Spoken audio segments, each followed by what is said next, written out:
नमस्कार दोस्तों, गोधन dairy farm में आपका स्वागत है। मैं हूं सूरज सिंह राजपूत। आज दोस्तों मैं मेरे फार्म पे हूं और आज हम चर्चा करने वाले हैं कि जो सर्दी पड़ रही है, सर्दी का जो ठंड का जो असर है वो एचएफ गायों पे कितना पड़ता है। बहुत सारे जगह पे हम जाते हैं और सुनते हैं कि एचएफ को सर्दी बहुत ज्यादा से कोई फर्क नहीं पड़ता, सर्दी अच्छी रहती है। लेकिन सर्दी का असर जो बुरा असर पड़ता है उसके बारे में मैं बताऊंगा। अच्छा क्या है, बुराई क्या है सर्दी से, वो मैं बताऊंगा कि सर्दी में हम किस तरह से हमारी गायों को मैनेज करें और प्रोडक्शन पे क्या असर पड़ रहा है और प्रोडक्शन मेंटेन करने के लिए हम क्या कर रहे हैं। तो दोस्तों सबसे पहले मैं कहना चाहता हूं कि सर्दी जैसे देखा जाए कि जैसे पंजाब हो गया, राजस्थान हो गया, हरियाणा हो गया, सब तरह अलग अलग तरह की सर्दी पड़े। जैसे दक्षिण भारत में हो गया, दक्षिण भारत में सर्दी बहुत कम पड़ती है और सबसे ज्यादा सर्दी है वो उत्तर भारत की ओर ही पड़ती है। तो उत्तर भारत में जैसे हमारा फार्म है राजस्थान के अंदर, राजस्थान में जैसे सर्दी और गर्मी दोनों ही बहुत तेज पड़ती है और गर्मी का भी बुरा असर पड़ता है, सर्दी का भी बहुत तेज बुरा असर पड़ता है। दोस्तों हमारे पास जो अभी जो ये दिसंबर एंड का जो टाइम चल रहा है, इसमें हमारे पास बाहर बर्फ जम रही है और बर्फ ऐसी जमती है कि समझो माइनस हो गया तो उसमें अपने शरीर में जलन पैदा होती है, जैसे शरीर अपना जल रहा हो वैसा फील होता है। सर्दी इस तरह की होती है। तो वो अगर आपके पशुओं पे डायरेक्ट होगा, अगर डायरेक्ट सीधी हवा लग रही है और आपके पशु खुले में है तो इस सर्दी का बहुत बुरा असर पड़ने वाला है पशु पर। और पशु खाना पीना भी कम करेगा, बहुत स्ट्रेस में रहेगा। जैसे गर्मी में रहता है उसी तरह पशु बहुत ठंड से ग्रसित होगा तो आपका प्रोडक्शन कहीं कहीं बहुत ज्यादा लॉस होने वाला है। दोस्तों इसके बचाव के लिए क्या करना चाहिए, थोड़ा बहुत आप फीड में चेंज कर सकते हैं। इसको फीड थोड़ा बढ़ा के देना होगा सर्दी में, ताकि वो थोड़ा एनर्जी उसको मिल जाए, थोड़ा एनर्जी वाला फीड भी देना होगा। और कहीं न कहीं हवा, सीधी हवा लगने से आपको रोकना होगा। जैसे मेरे फार्म पे आप देख रहे हैं ये वीडियो के माध्यम से, हमने जितनी भी खिड़कियां खुली हैं उनको एक हमारे जो ये पॉलिथीन से हमने कट्टों से उसको पैक कर दिए ताकि क्या सीधी हवा फार्म के अंदर ना लगे और सीधी हवा पशुओं पे ना लगे। हवा से बचाना है अपने को सर्दियों से, हवा से बच जाएगा तो कितना भी सर्दी होगी तो पशु सहन कर जाएगा। दोस्तों जैसे अंदाजन आप देखिए कि आपके फार्म के अंदर का जो टेम्परेचर है वो 5 डिग्री के आसपास कम से कम रहना चाहिए और ज्यादा से ज्यादा देखा जाए तो दोस्तों 25 डिग्री तक अगर मेंटेन रहेगा तो बहुत ही अच्छा मौसम रहता है, उसमें प्रोडक्शन का भी लॉस नहीं होता है। तो दोस्तों मैंने इस तरह से हमारे फार्म को इस तरह में कवर करके रखा। अगर आपका फार्म खुला है तो आप चारों तरफ से त्रिपाल से भी पैक करके रख सकते हैं। जैसे मैं बाहर की तरफ से भी, मेरा ये क्लिप के माध्यम से आपको जो शेड दिख रहा है बाहर, जो बाहर का है वो भी हमने इस तरह से कवर करके रखा है कि सीधी हवा ना लगे।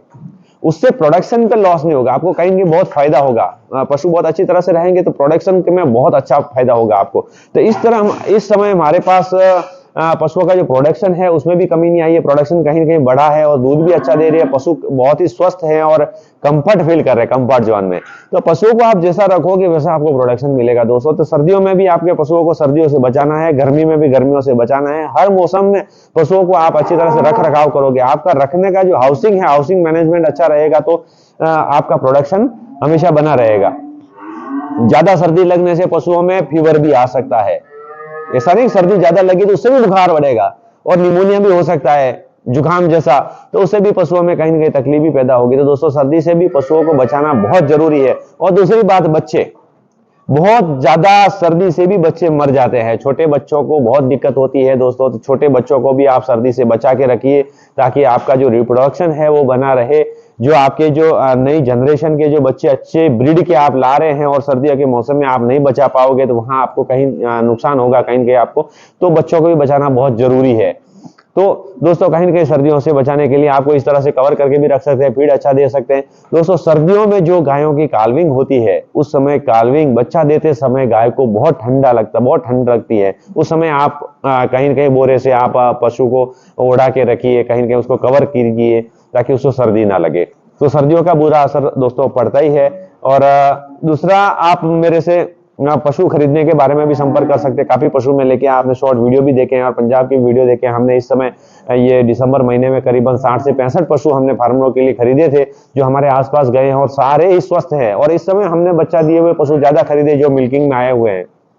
जो मिल्किंग काऊ हमने ज्यादा खरीदी है क्योंकि यहाँ रिस्क बहुत कम रहती है। इस समय में पशु एक जगह से दूसरे जगह जाता है तो वो जल्दी सेट हो जाता है। तो आपको भी अगर डेयरी फार्म करना है, डेयरी फार्म नया शुरू कर रहे हैं तो आप लास्ट फरवरी महीने तक, आप दूसरे महीने तक करेंगे तो आपका फार्म है वो लंबा चलेगा। अगर आप गर्मी के मौसम में करेंगे तो कहीं कि आपको बहुत मुश्किलों का सामना करना पड़ सकता है और कहीं नुकसान भी उठाना पड़ जा सकता है। तो गर्मी के मौसम में हम पशुओं को खरीदने की सलाह नहीं देते। और दोस्तों दूसरी बात है कि हमने जो ट्रेनिंग बैच है हमारा वो हम 15 जनवरी के बाद में प्लानिंग करने हैं। अगर आप भी नया फार्म कर रहे हैं और वीडियो देख रहे हैं, अगर आप नया फार्म शुरू करना चाहते हैं तो आप हमारे फार्म पर फिजिकल प्रैक्टिकल ट्रेनिंग ग्राउंड की ले सकते हैं, जिसमें पशुओं को रखना, किस तरह से बच्चे देते हैं। और दोस्तों मैं ये बताना चाहता हूँ, इस सीजन में आप हमारे फार्म पे ट्रेनिंग लेंगे तो हमारे पास पशुओं की काफी अच्छी काल्विंग होने वाली है, जिसमें फर्स्ट टाइमर बच्चों को भी बच्चा देगी और सेकंड टाइमर भी काल्विंग भी होती, उसका भी एक्सपीरियंस आपको पूरी ट्रेनिंग मिल जाएगी। तो आप हमारा संपर्क कर सकते हैं और इस तरह का वीडियो मैं बनाता रहूंगा। देखते रहिए मेरे वीडियो। धन्यवाद।